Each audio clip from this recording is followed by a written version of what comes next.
لما بتيجي قدامي فرصة فيها مكسب كويس لبعض الاشخاص، مش لازم لكل متابعين القناة، لان الفرصة اللي انا بقدمها ممكن تكون بتناسبك انت وفي ناس تانية مش بتناسبها، وفي فرصة تانية ممكن مش بتناسبك وبتناسب ناس تانية. فانا بحاول اقدم كل انواع طرق الربح، واللي مناسب ليك حاول تستغله وتشتغل عليه وان شاء الله هتكسب منه. وعايز اقول لكم ان انا بنسبة تصل الى 100% مش بشرح حاجة الا وانا متأكد ان اللي هيطبقها هيكسب منها ان شاء الله. علشان كده جاي لكم حلقة النهاردة ومسابقة جديدة وطريقة جديدة لربح مبلغ كويس جدا جدا جدا. هتقدر تحجز نصيبك من مبلغ هيتم توزيعه من منصة باينانس بقيمة 20,000 دولار. فركز معايا وامشي معايا في الخطوات واعرف ايه هي الشروط اللي تأهلك في انك تشارك في المسابقة بتاعة النهاردة علشان تكسب جزء من مبلغ وهو 20,000 دولار. يلا بينا، وما تنساش انك تعمل لايك للفيديو وتشترك في القناة. مش محتاج، بأكد تاني، مش محتاج ان انت تعمل حساب جديد، لكن لو انت عندك حساب على باينانس اشتغل بيه حتى لو انت مش مسجل من خلالي. لو انت لسه مش مسجل على باينانس هتلاقي في الوصف رابط بشرح لك فيه طريقة تسجيل الحساب على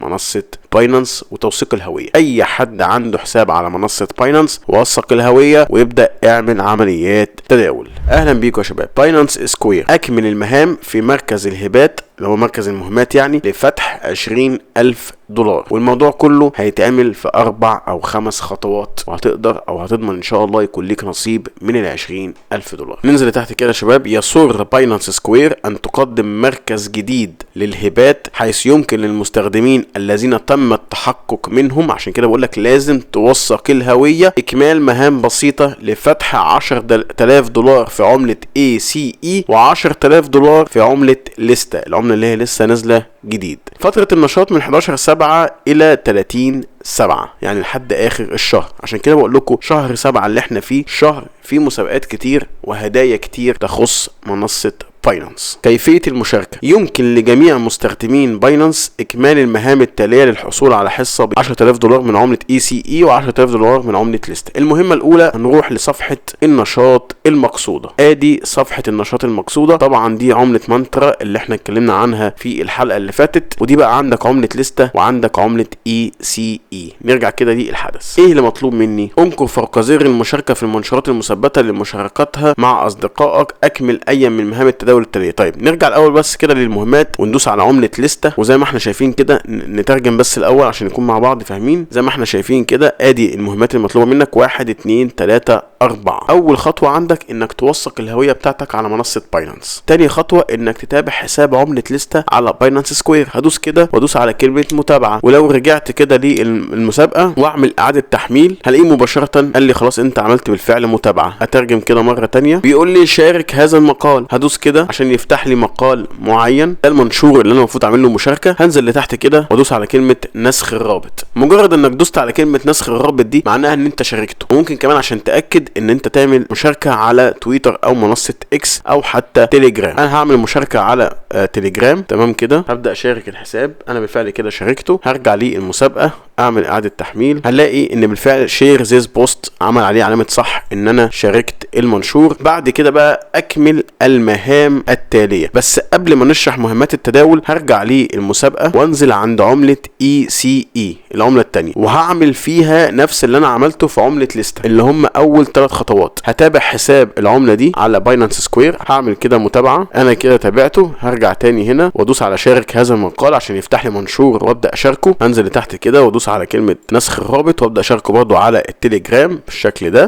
تمام. وهرجع للمسابقة واعمل اعادة تحميل. ممتاز جدا جدا جدا. يبقى انا كده عملت ال3 خطوات في المهمة دي، ولو رجعت كده ودخلت على عملة ليستا هلاقي نفسي عملت ال3 خطوات في العملة دي. نيجي بقى على خطوات عمليات التداول في العملة. نرجع للمسابقة ونقرا مع بعض ونفهم ايه اللي مطلوب. طبعا الكلام ده هيتطبق على العملتين مع بعض، حتى كاتب لك هو ايه في معاملة واحد، فانت لازم تعمل ده الاتنين مع بعض، وهقول لك تعمل ده ازاي. بص يا شباب، تداول ما لا يقل عن 100 دولار من ACE وليستا في معاملة واحدة. يعني ايه؟ حضرتك دلوقتي هنروح للتداول الفوري. اهو انا في التداول الفوري. هاجي هنا في العملة وابدأ اعمل في السيرش ليستا. انزل عند ليستا USDT. ليستا USDT اهو فتح معايا عملة ليستا، واجي هنا هشتري $100 عملة ليستا وادوس على شراء ليستا. كده انا اشتريت عملة ليستا $100. تمام. بعد كده هرجعها تاني $1، يعني ارجع ابيع الكميه اللي معايا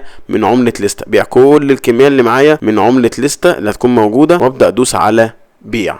ده بالنسبة لأول عملة. نفس القصة هطلع لفوق بقى كده واختار عملة ECE USDT ECE USDT اهي كده. انا اخترت العملة، هاجي في الشراء واكتب هنا $100 وانزل تحت وادوس على شراء عشان اشتري عملة ECE. وخلاص انت اشتريتها. هرجع فوق للبيع وابيع كل الكمية اللي معايا المتوفرة من عملة ECE وادوس على بيع. يبقى انا اشتريت عملة ليستا وبعتها، اشتريت عملة ECE وبعتها وما خسرتش اي فلوس من معايا. انا رجعت فلوسي تاني $1. حتى فرق البيع والشراء في الرسوم انت مش هتدفعهم، انك انت معاك رموز او قسيمه رموز مميزه بيديك خصم على رسوم التداول. يبقى دي اول خطوه. بعد كده قم بايداع ما لا يقل عن $100 من عمله ECE او عمله ليستا في معامله واحده، انك تعمل تخزين ستيكينج لعمله ECE وعمله ليستا مع بعض. يعني اعمل ايه؟ هنطلع لفوق كده ومن هنا كده هنختار كسب وابدا انزل تحت كده وابحث عن ليستا بالشكل ده. ادي ليستا وابحث عن ECE وهعمل ايرن او ستيكينج ل ECE وليستا. يعني انا اشتريتهم بعد كده ارجع اشتريهم تاني عشان تعمل لهم ستيكينج، او خلي الستيكينج ده في الاخر. هقول لك الخطوات اللي تمشي عليها عشان ما تعملش خطوه كذا مره. فانت اللي مطلوب منك انك هتعمل شراء وبيع لليستا، شراء وبيع ل ECE، ستيكينج لليستا وستيكينج ل ECE. الخطوه اللي بعد كده تحويل ما لا يقل عن $100 من ECE وليستا في معامله واحده، انك انت تحول عمله ليستا وعمله ECE في معامله واحده. هتحول طبعا USDT وترجعها، والتانية هتحولها USDT وترجعها. نعمل ده ازاي؟ هنطلع لفوق كده وندوس هنا وننزل عند التداول في التداول اللي هو تاجر ده، وبعد كده نختار تحويل وحظر التجارة. هنا هيكون معاك $100 USDT وتحت هتختار عملة ليستا كمثال ليستا اهو، وتبدأ تكتب هنا $100 وبعد كده تحول $100 دي الى عملة ليستا. بعد كده نفس الحركة هتعملها مع عملة ECE الشكل ده. ادي عملة ECE وتحول $100 الى عملة ECE وترجعهم تاني برضو $100. اخر خطوة بقى يا شباب ننزل تحت كده، انك انت هتعمل مبادلة ما بين العملتين دول داخل محفظة الويب 3. هتخش على محفظة الويب 3 هتبحث عن عملة ليستا وتبدأ تعمل لها مبادلة، يعني تحولها ل ECE، ونفس القصة تحول من ال ECE الى عملة ليستا. ده طبعا بعد ما تاخد الكمية اللي انت اشتريتها من ليستا و ECE الى محفظة الويب 3. يعني انت اشتريت $100 ليستا هتحولها لويب 3 وتبدا تحول او تعمل لها مبادله من عمله ليستا الى عمله ECE داخل الويب 3. تعمل عمليه مبادله عشان تضمن ان يكون ليك نصيب من الجائزه. خلاص انت بقى عملت المهمات دي كلها. طبعا لو في حاجه مش واضحه لك اكتب لي في التعليقات. سيتاهل المستخدمون المؤهلون الذين اكملوا المهمات بنجاح 1 و2 و3 للحصول على حصه متساويه من مجمع مكافآت ECE او ليستا، على اساس من ياتي اولا يخدم اولا، يعني الناس اللي هتعملها بدري. ولكل مشارك مؤهل بحد اقصى $5 من كل رمز. يعني انت على كل واحدة من دول، على كل مهمة من اللي احنا عملناهم 1 2 3 4 كل مهمة $5 لكل عملة. يعني ادي 20 للعملة ليستا و20 لعملة ECE، يعني $40 لو عملت المهمات اللي انا قلت لك عليها دي. هي دي المسابقة الجديدة او هو ده الحدث الخاص بعملة ليستا وعملة ECE. لو عندك اي سؤال، حاجة مش واضحة، حاجة مش مفهومة، سيبها لي في التعليقات وهرد عليك ان شاء الله، او حتى ابعت لي على الايميل. اشوفكم ان شاء الله في حلقة جديدة. شكرا لكم والسلام عليكم ورحمة الله وبركاته.